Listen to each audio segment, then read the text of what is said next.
गांव में रामू नाम का एक किसान रहता था। वो अपने खेत में काम करके अपना गुजारा चलाता था। एक दिन वो अपने खेत के बीज लेने के लिए शहर गया। दुकान में जब वो बीज ले रहा था तो उसकी नजर दो घड़ों पर पड़ी। दोनों घड़े देखने में काफी अच्छे लग रहे थे। रामू ने सोचा कि इनको ले जाकर नदी से ज्यादा पानी ला सकूंगा। ये सोचकर उसने दोनों घड़े ले लिए। अगले दिन उसने दोनों घड़ों को रस्सी की सहायता से एक डंडे पर बांध लिया और नदी की ओर पानी लेने चल पड़ा। नदी में उसने पानी भरा और अपने घर आ गया। घर आने पर उसने देखा कि एक घड़े में पूरा पानी था, जबकि दूसरे घड़े में पानी आधा था। ये देखकर रामू समझ गया कि एक घड़ा फूटा हुआ है। उसने दोनों घड़ों का पानी एक बड़े बर्तन में डाल दिया। इसके बाद भी वो अगले दिन दोनों घड़ों को लेकर नदी पर गया और आकर उनका पानी बड़े बर्तन में डाल दिया। किसान के जाने के बाद फूटा घड़ा सही घड़े से बोला, मैं किसी काम का नहीं हूँ। मैं रोज आधा पानी रास्ते में गिरा देता हूँ, फिर भी मालिक मुझे रोज नदी पर ले जाते हैं। सही घड़े ने भी बोला, तुम किसी काम के नहीं हो। अगले दिन जब रामू नदी पर जाने के लिए घड़ा लेने लगा तो फूटा घड़ा रामू से बोला, मालिक मैं किसी काम का नहीं हूँ, फिर भी आप मुझे लेकर जाते हो। मैं आपकी मेहनत को खराब कर रहा हूँ, इसलिए मुझे यहीं छोड़ दो। इस पर रामू फूटे घड़े से बोला, तुम अपने आप को बेकार मत समझो। तुम मेरे साथ चलो और रास्ते में आते समय रास्ते के फूलों को देखो, उससे तुम्हारा मन ठीक हो जाएगा। फूटा घड़ा मान गया और रामू दोनों घड़ों को लेकर नदी से पानी लेने चला गया। आते समय फूटे घड़े ने रास्ते के फूलों को देखा तो उसको बहुत अच्छा लगा, लेकिन जैसे ही घर पहुंचकर उसने अपने अंदर आधा पानी देखा तो वो फिर से दुखी हो गया। रामू ने फूटे घड़े को बताया, तुम बेकार नहीं हो, तुम भी बड़े काम के हो। जब मुझे पता लगा तुम फूटे हुए हो तो मैंने फूलों के बीज लाकर रास्ते में बो दिए। तुमने जो रास्ते में आते समय फूल देखे वह सब तुम्हारे पानी से उगे हुए फूल हैं। इसके साथ तुम्हारी वजह से मुझे फायदा भी हो रहा है, क्योंकि इन रास्ते के फूलों को मैं बाजार में ले जाकर बेच देता हूँ, जिससे मुझे इनकी अच्छी कीमत भी मिल जाती है। ये बात सुनकर फूटे घड़े को महसूस हुआ कि मैं बेकार नहीं हूँ, मेरा भी कुछ लाभ है। इस कहानी से हमें ये सीख मिलती है कि कोई भी चीज बेकार नहीं होती, हमें उसकी अच्छाई को ढूंढकर निखारना चाहिए। बहुत पहले की बात है, एक मूर्तिकार मूर्ति बनाने के लिए जंगल में पत्थर ढूंढने गया। वहां उसको एक बहुत ही अच्छा पत्थर मिल गया, जिसको देखकर वो बहुत खुश हुआ और कहा कि ये मूर्ति बनाने के लिए बहुत सही है। जब वो आ रहा था तो उसको एक और पत्थर मिला। उसने उस पत्थर को भी अपने साथ ले लिया। घर जाकर उसने पत्थर को उठाकर अपने औजारों से उस पर कारीगरी शुरू कर दी। औजारों की चोट जब पत्थर पर हुई तो वो पत्थर बोलने लगा, मुझको छोड़ दो, इससे मुझे बहुत दर्द हो रहा है। अगर तुम मुझ पर चोट करोगे तो मैं बिखर कर अलग हो जाऊंगा। तुम किसी और पत्थर पर मूर्ति बना लो। पत्थर की बात सुनकर शिल्पकार को दया आ गई। उसने पत्थर को छोड़ दिया और दूसरे पत्थर को लेकर मूर्ति बनाने लगा। वो पत्थर कुछ नहीं बोला। कुछ समय में शिल्पकार ने उस पत्थर से बहुत अच्छी भगवान की मूर्ति बना दी। गांव के लोग मूर्ति बनने के बाद उसको लेने आए। उन्होंने सोचा कि हमें नारियल फोड़ने के लिए एक और पत्थर की जरूरत होगी। उन्होंने वहां रखे पहले पत्थर को भी अपने साथ ले लिया। मूर्ति को ले जाकर उन्होंने मंदिर में स्थापित कर दिया और उसके सामने उसी पत्थर को रख दिया। अब जब भी कोई व्यक्ति मंदिर में दर्शन करने आता तो मूर्ति की फूलों से पूजा करता, दूध से स्नान कराता और उस पत्थर पर नारियल फोड़ता था। जब लोग उस पत्थर पर नारियल फोड़ते तो वो बहुत परेशान होता, उसको दर्द होता और वो चिल्लाता, लेकिन कोई उसकी सुनने वाला नहीं था। उस पत्थर ने मूर्ति बने पत्थर से बात की और कहा, तुम तो बड़े मजे से हो, लोग तुम्हारी पूजा करते हैं, तुमको दूध से स्नान कराते हैं और लड्डुओं का प्रसाद चढ़ाते हैं, लेकिन मेरी तो किस्मत ही खराब है, लोग मुझ पर नारियल फोड़ कर जाते हैं। इस पर मूर्ति बने पत्थर ने कहा, जब शिल्पकार तुम पर कारीगरी कर रहा था, यदि तुम उस समय उसको नहीं रोकते तो आज मेरी जगह तुम होते, लेकिन तुमने आसान रास्ता चुना, इसलिए अभी तुम दुख उठा रहे हो। उस पत्थर को मूर्ति बने पत्थर की बात समझ आ गई। उसने कहा, अब से मैं कभी कोई शिकायत नहीं करूँगा। इसके बाद लोग आकर उस पर नारियल फोड़ते। नारियल टूटने से उस पर भी नारियल का पानी गिरता और अब लोग मूर्ति को प्रसाद का भोग लगाकर उस पत्थर पर रखने लगे। इस कहानी से हमें ये सीख मिलती है कि हमें कभी भी कठिन परिस्थितियों से घबराना नहीं चाहिए। एक मेमना था। एक दिन उसने अपनी माँ से पूछा, माँ, मेरी नानी कहाँ रहती है? बेटा, तेरी नानी दूर जंगल में रहती है, भेड़ बोली। मेमना, माँ, मैं नानी के घर जाऊंगा। भेड़, जंगल में शेर, चीता, भेड़िया और भालू रहते हैं, वे तुझे खा जाएंगे। माँ, तुम मुझे एक जादू की ढोलकी में रख देना, वह चलती जाएगी और मैं नानी के घर पहुँच जाऊंगा। मेमने ने उपाय बताया। भेड़ जादूगर के पास गई। जादूगर ने ढोलकी बना दी। जादूगर ने बताया, जब मेमना बोलेगा, चल मेरी ढोलक चलती चल, तब यह चलती जाएगी। भेड़ ने ढोलकी में मेमने को बिठा दिया। ढोलकी चल पड़ी। जंगल में उसे एक सियार मिला। उसने पूछा, अरे ढोलकी वाले, तू कौन है? मेमना बोला, मैं मेमना हूँ। सियार बोला, मुझे भूख लगी है, मैं तुझे खाऊंगा। मेमना बोला, अभी मैं छोटा हूँ, नानी के घर जाता हूँ, मोटा होकर आता हूँ, तब तुम मुझे खाना। सियार बोला, तू मोटा होकर जल्दी आना, मैं तभी तुझे खाऊंगा। मेमने ने ढोलकी से कहा। चल मेरी ढोलक चलती चल। ढोलकी फिर चल पड़ी। रास्ते में मेमने को भेड़िया, भालू, चीता, बाघ और शेर मिले।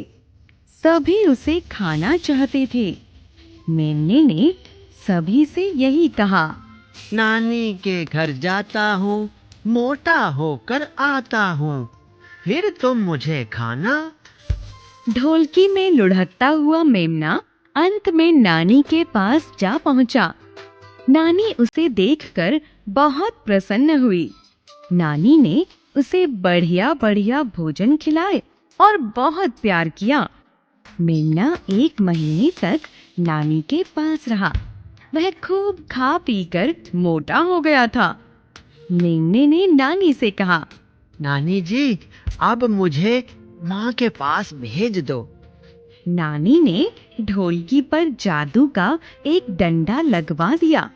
उसने मेमने से कहा, जब कोई जानवर तुझे खाने के लिए आए तो बोलना, बज मेरे डंडे बजता चल, लगता चल, चलता चल। यह डंडा शत्रु को मार भगाएगा। मेमना ढोलकी में बैठकर चल पड़ा। वह जंगल में जा पहुंचा। रास्ते में शेर आ गया। वह बोला, अब तू मोटा होकर आया है, मैं तुझे खाऊंगा। तभी मेमने ने डंडे से कहा, बज मेरे डंडे बजता चल, लगता चल, चलता चल। डंडा शेर की नाक पर जाकर जोर से लगा। वह पीड़ा से चिल्लाया। ये कैसा मेमना है? शेर भाग खड़ा हुआ। इसी प्रकार मार्ग में बाघ, चीता और सियार भी मिले। जादू के डंडे ने सबकी ऐसी पिटाई की कि सब चीखते चिल्लाते भागते बने। बहादुर और चतुर मेमना सब संकटों का सामना करते हुए माँ के पास पहुंच गया। माँ ने उसे बहुत प्यार किया।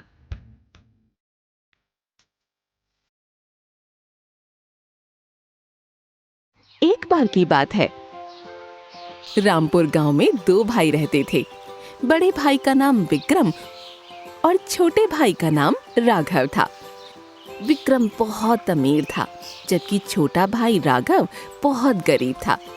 विक्रम अपने बड़े घर में अपनी बीवी और बच्चों के साथ रहता था। उसके पास खाने पीने की कोई कमी नहीं थी, जबकि राघव मेहनत करने के बावजूद 2 समय की रोटी का ही इंतजाम कर पाता। वो अपने परिवार के साथ एक झोपड़ी में रहता था। विक्रम ने अपने पिता की सारी जायदाद अकेले ही हड़प रखी थी। उसने जायदाद में से अपने छोटे भाई को कुछ भी नहीं दिया था। दिवाली के दिन विक्रम ने अपने घर को बहुत अच्छे से सजा रखा था। उसके घर अच्छे अच्छे पकवान बने थे, जबकि राघव के घर खाने के लिए कुछ भी नहीं था। राघव ने ऐसे समय में अपने बड़े भाई से मदद मांगने की सोची। वो विक्रम के घर पहुंचा।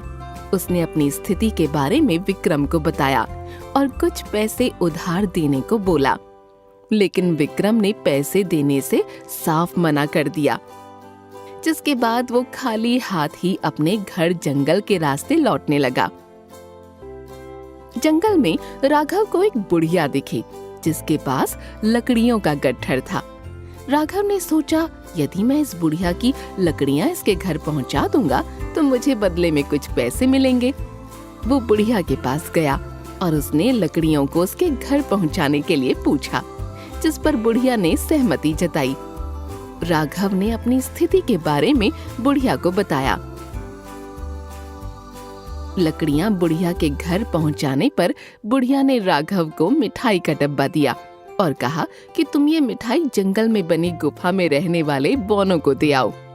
इसके बदले में तुम उनसे जादुई चक्की मांग लेना।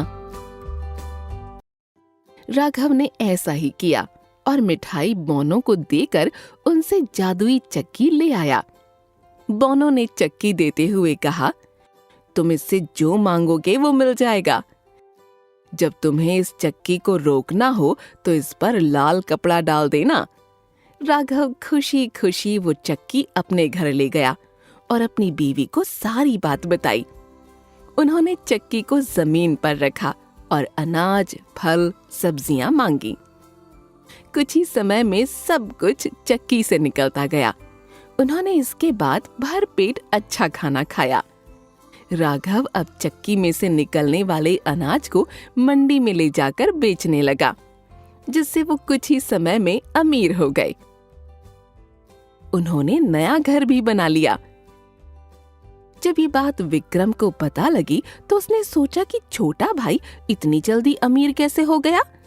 इसका पता लगाने के लिए वो एक दिन भोजन करने राघव के घर पहुंचा। खाने के बाद जब वो अपने घर जाने लगा तो वो कुछ समय राघव के घर के बाहर छुपकर अंदर देखने लगा। विक्रम ने राघव की पत्नी को चक्की से अनाज मांगते हुए देखा, जिससे उसको राघव के अमीर होने के राज के बारे में पता चल गया। विक्रम एक दिन आकर राघव के घर से जादुई चक्की चोरी करके ले गया। घर जाकर उसने अपनी बीवी को घर छोड़कर चलने को कहा। बीवी के पूछने पर उसने बाद में उसको सब बताने को बोला। विक्रम अपने बीवी बच्चों को लेकर नदी के रास्ते दूसरे गांव जाने लगा। जब विक्रम नाव में बैठा था तो उसने अपनी बीवी को जादुई चक्की के बारे में बताया। उसने जादुई चक्की का प्रयोग करके दिखाने के लिए चक्की से नमक मांगा, जिससे चक्की में से नमक निकलने लगा। उसको चक्की को बंद करना तो आता ही नहीं था। जिससे नाव में पूरा नमक भर गया और विक्रम अपने परिवार के साथ नदी में डूब गया। राघव के पास अभी भी बहुत अनाज बचा था। उसने वो अनाज बेचा और मेहनत की, जिससे उसको अब चक्की की जरूरत नहीं थी। वो अपने परिवार के साथ खुशी खुशी रहने लगा। इस कहानी से हमें ये शिक्षा मिलती है कि हमें कभी भी लालच नहीं करना चाहिए।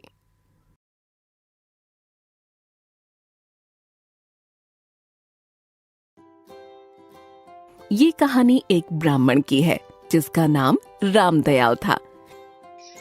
वो विदर्भ नाम के एक गांव में रहता था। उसका व्यवहार अच्छा होने की वजह से लोग उसे अपने घर में बुलाते और दान दिया करते थे। एक दिन उन्हें एक सेठ जी का निमंत्रण मिला। रामदयाल सेठ जी के निमंत्रण में गए और जब वो वापस लौट रहे थे तब सेठ जी ने उसे दान में एक बकरी दी। इसके बाद वो बकरी को अपने कंधे पर लटकाकर वहां से चल पड़े। जब वो ब्राह्मण बकरी को अपने कंधे पर रखकर लौट रहा था तब 3 ठग लोगों की नजर उन पर पड़ी। उन्होंने एक षड्यंत्र बनाया जिससे कि वो उस ब्राह्मण से बकरी ले सकें। वो तीनों ठग दूर दूर जाकर खड़े हो गए। रामदयाल अपने कंधे पर बकरी को रखकर आगे बढ़ रहा था कि तभी पहला ठग उसे देखकर जोर जोर से हंसने लगा। ऐसे में ब्राह्मण ने उससे पूछा,